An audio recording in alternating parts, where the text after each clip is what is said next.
This video is going to be covering the last 5 drift events that I've done, which basically catches up all the way from the last learning to drift video up until current time. The first event that I'm going to be covering is when my friends from Vegas drove all the way out here to drift kind of like for the last time all as a group. We made a short film about that called Fuel by Passion. The link is going to be in the description below for that. This event is going to be my first time driving the car since it was built, and it's also going to be my first time drifting in about 11 months, and so this is my first run ever with the car. Heads up, I'm also going to be running a terrible line just because there's no cone set up on the track, so kind of really wasn't paying attention to where I was going.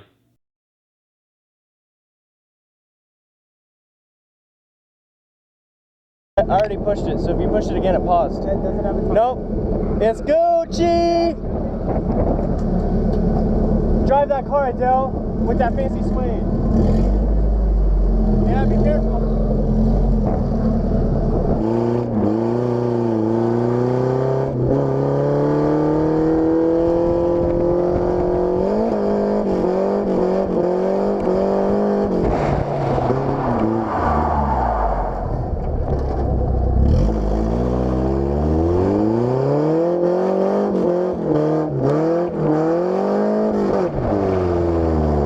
I got like pretty excited, so I just wanted to like get the car sideways, even though it was really sloppy.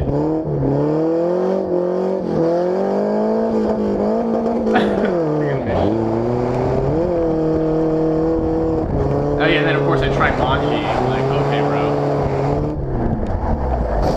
And that right there is how I broke my front bumper and part of my front fender. So now I'm doing donuts now just to try and get a feel for the car again.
So I'm doing donuts for the second time now, and you can see I'm getting a little bit more comfortable with the car this day.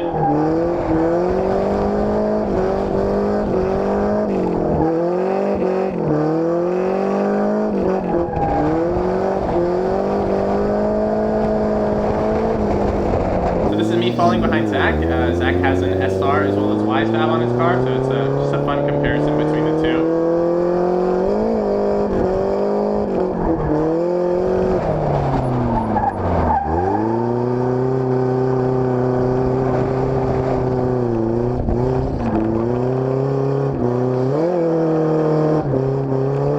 Yeah, and then my tires felt like they just had no grip at the end, so I spun out here, and that's me like at a standstill with a KA in second gear, roasting tires, so there's like no grip. Alright, now this is me falling behind Nikita. He also has an SR, so another fun comparison, and you can see the 2 different lines that we ran. And I completely cut it right here.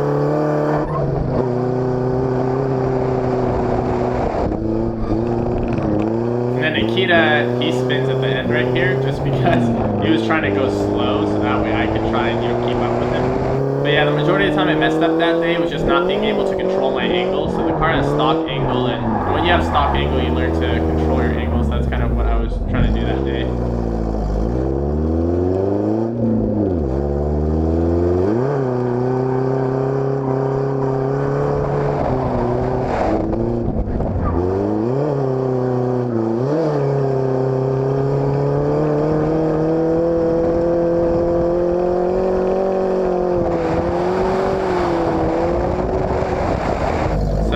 Ended up being able to control my angle and get used to things at the end of the day, so that was pretty good. Here's a run with a clutch kick entry.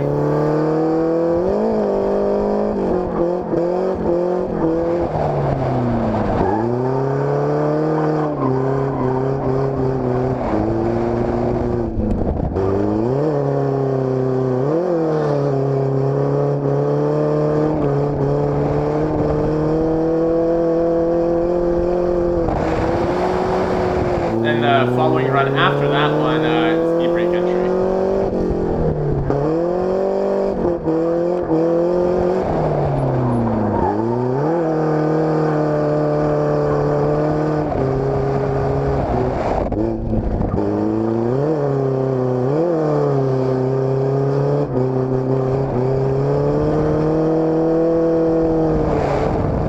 Overall, that drift event went pretty well.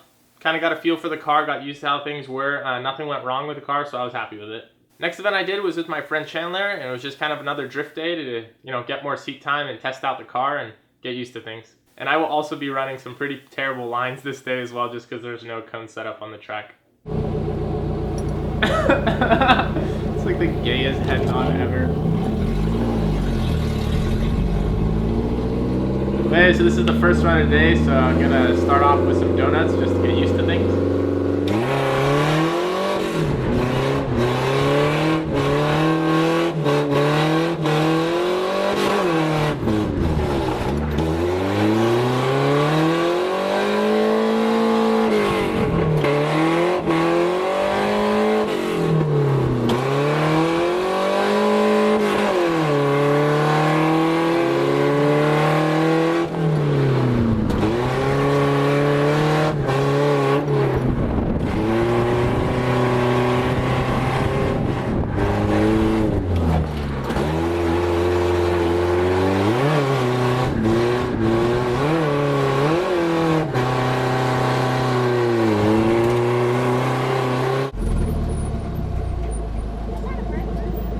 Can I try donut around you?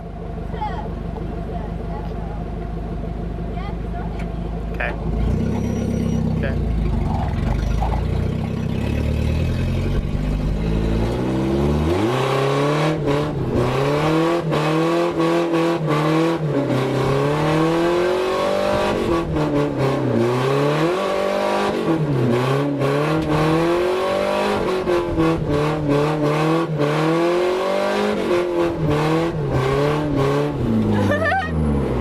That was good.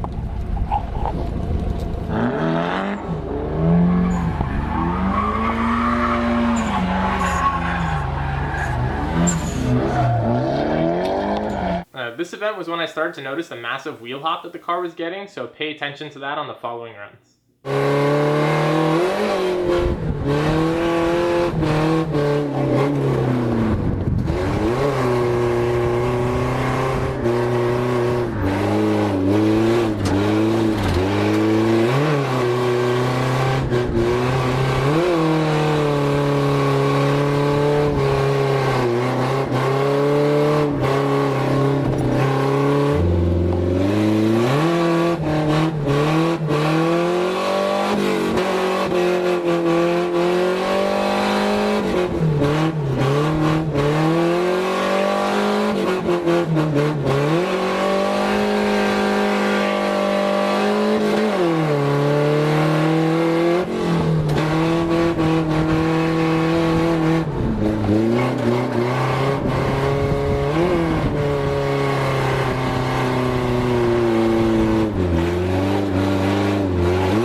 Do you like it? Yeah, it's fucking dope.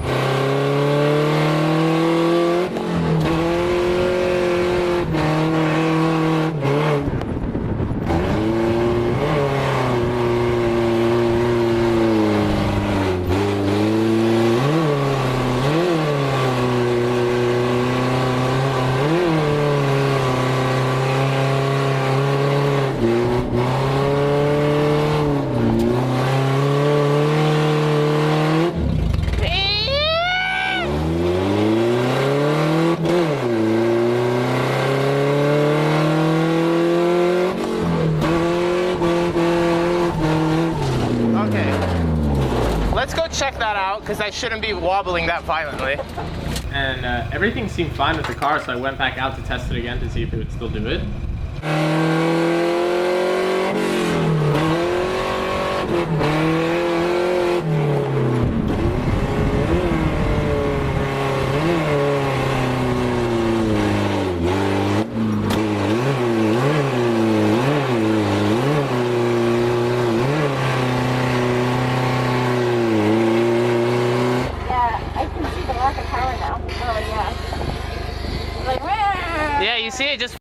vlogs, and it's like I can't fucking do shit. It's just, that's it. Done. Yeah. So. What? But you're getting it. Yeah. Freaking KA. What? You're getting it. Yeah, Part of the fucking KA, yeah. Donut.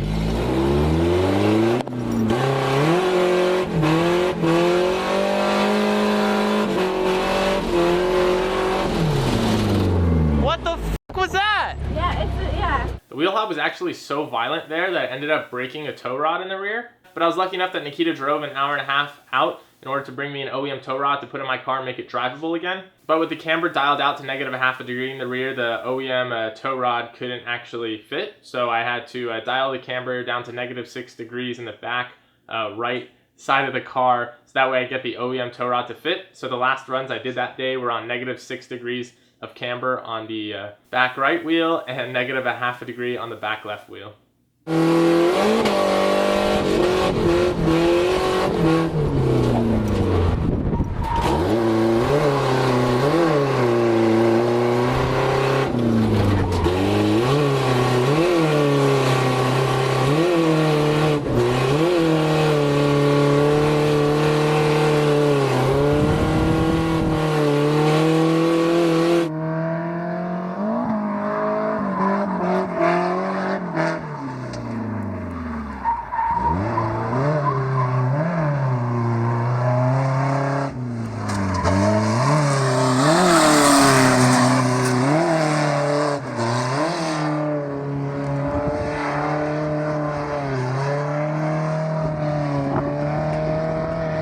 That concludes that drift day. Wasn't really happy with it just because there was so much wheel hop going on that it basically just made the car undrivable, so I wasn't really happy with that. Then when I got home, I tried to diagnose the issue of why it was getting wheel hop. So I first assumed that it was subframe bushings, but then I went and looked at the axle. The axle boot was torn and kind of threw like grease everywhere, so I just assumed that I kind of broke an axle that day and was running with that, which was causing the massive vibration that I was feeling. So I swapped out, put a new axle in, and I assumed that fixed the problem, and then I went out for the next drift event. The next drift event that I went to was Thursday Night Drift at Irwindale Speedway. And also in the gap between the last drift event and Irwindale, I made my own angle kit for the car. And I decided to do that because as a driver, I learned to perfectly control my angle and drift with stock angle. So now the stock angle was becoming more of a limiting factor rather than a learning curve. And so I want to do bigger entries now and hold more angle, which is why I made my angle kit, so that way I could have that. This is important to note because there's a lot of drivers out there that they don't learn to drift and control their angle on stock angle, and so what they do is they immediately just kind of get frustrated with themselves spinning out. And again, rather than learn to control their angle, they just go out and get an angle kit for their car, and that kind of just covers up their lack of driver skill, and that just hinders them as a driver in the long run. Anyways, this is my first time drifting in Irwindale, and first time drifting with angle as well. Also, heads up, you'll see me manhandle the steering wheel a lot, and that's because the angle kit made my front end a lot wider, and so my tires constantly rub on the fenders, and it keeps the car from steering properly. So that's the explanation for why I'm like constantly aggressively grabbing at the steering wheel. Of course, gonna start off with some donuts.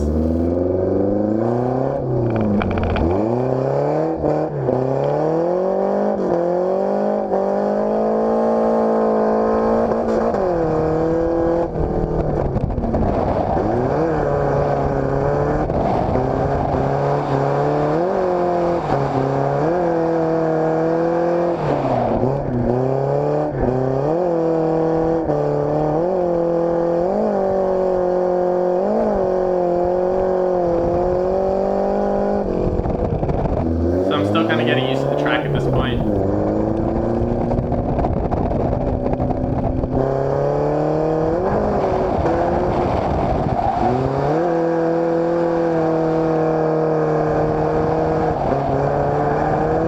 And over here I understeered off, and I specifically went off so that way I didn't hit any cones, so that way they wouldn't have to stop the event and then have someone come out and reset the cones. This last corner over here is done in 3rd gear, which on a KA you can like barely do.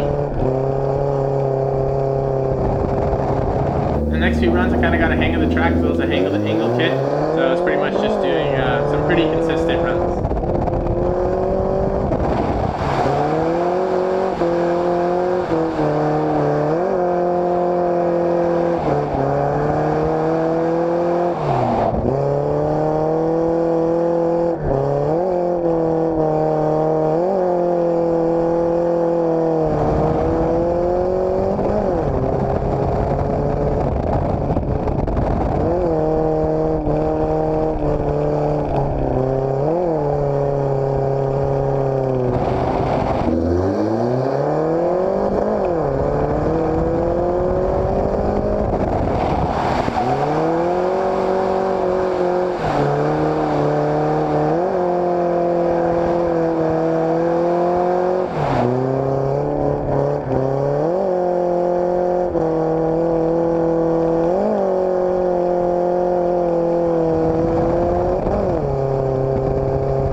So that wraps up that event. Irwindale was really fun. The car drove consistently. I had no issues with that. Finally had angle so I could chuck it in there and hold big angle. The car started to wheel hop the last run or two of the event. And come to find out that my drive shaft bolts were actually all loose because, you know, I let someone else tighten them and not myself. So after fixing the drive shaft bolts and everything, I assumed that that fixed the, you know, vibration on the rear end that I was feeling at the end of the event. And then I headed out to the next event. The next event was on Adams Motorsport Park, which I don't have on video just because I didn't push my SD card in on my GoPro. But anyways, that event I maybe did 5 runs and it was like absolutely garbage anyways because they only wet half the track. So me being with my KA going from full grip to, you know, like a slick track, it was just terrible because the car was like bogging and then it was like hitting limiter and then it was bogging again. So no footage from that, and really that event was bad anyways.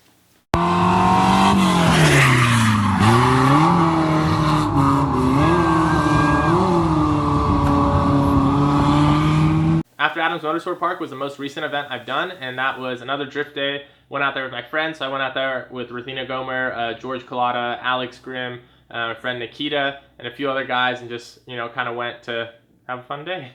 Also at this event, the front end was still binding on the fenders, so just note that for when I'm manhandling the steering wheel that it's because of the fender bind. So this is the first run, and right from the start, the wheel hop is back. So I figured I'll try doing a run anyways. But right on entry, I felt like the wheel hop would come back, so I straightened up and then immediately went into the pits. So I checked over some things and it all seemed fine, so I went back out. Still not used to how slick it was out there because of the rain.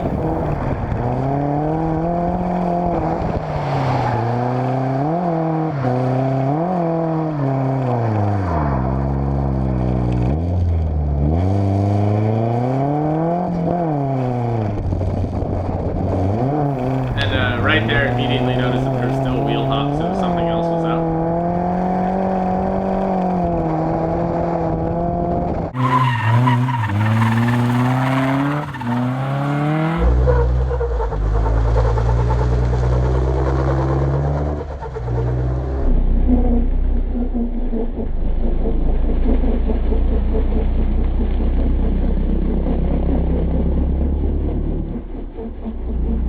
Drove a few more runs as is, kind of just trying to power through the wheel hop, just getting used to the conditions anyways.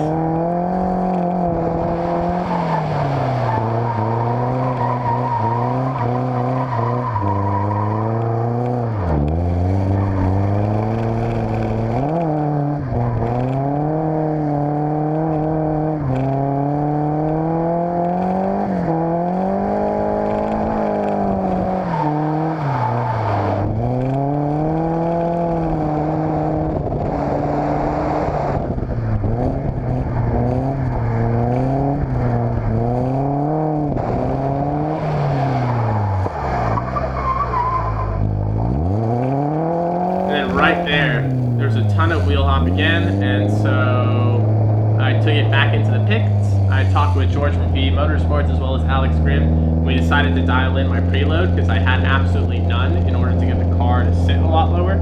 So that got rid of a lot of the wheel hop that I was having and made it a lot less. I also played with the dampening on the coilovers, and that got rid of a lot of the wheel hop. But it ended up still being there, and I kind of just had to drive the event dealing with it. And yeah, most of the runs I spun out just because of the lack of grip in the rear. And for me being a KA driver, it was fun to actually feel like I had power in the rear now. But at the same time, I really should have just aired down because then I would be able to, you know, actually go and drift out there like I would normally.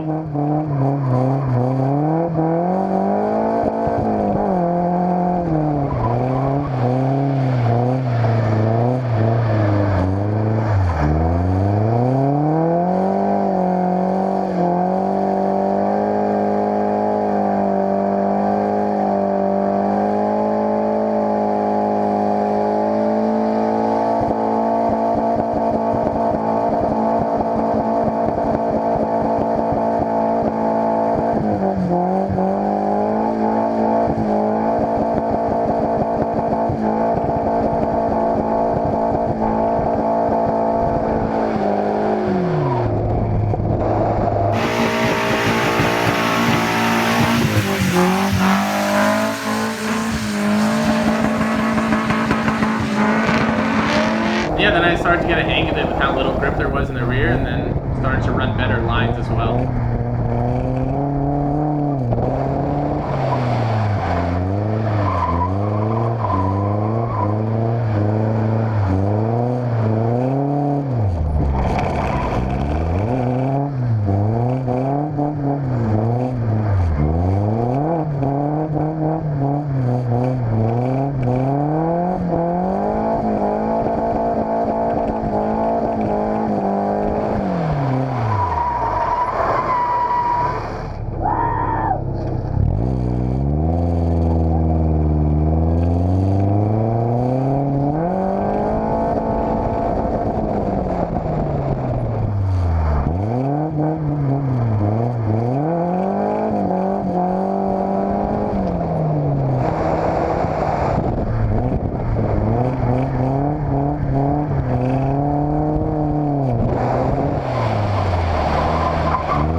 So that was a fun event other than the wheel hop. It's looking like the old subframe bushings were the cause of all the wheel hop because they have about 240,000 miles on the original subframe bushings. They have a whole bunch of play on them. So I have solid subframe bushings already waiting to be put into the car, and that should get rid of the wheel hop issue. I also raised the front end of the car, and that got rid of actually a lot of the steering bind that was happening. But really I need to get wider front fenders so that way it doesn't bind.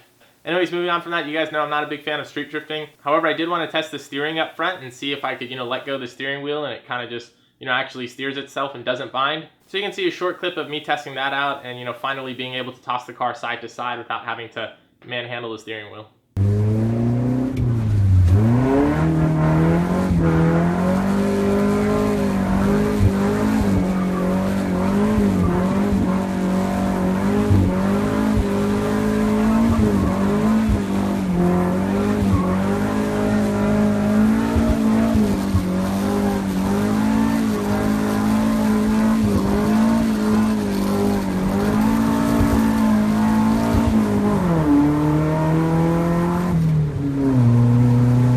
That wraps up episode 7, so everything is pretty much dialed in now on the car, or I know what to do in order to dial it in, so that's a good thing. Overall, I'm stoked, and I just can't wait to go back out there and test things again. Anyways, I'll see you guys in the next video, and as always, keep drifting fun.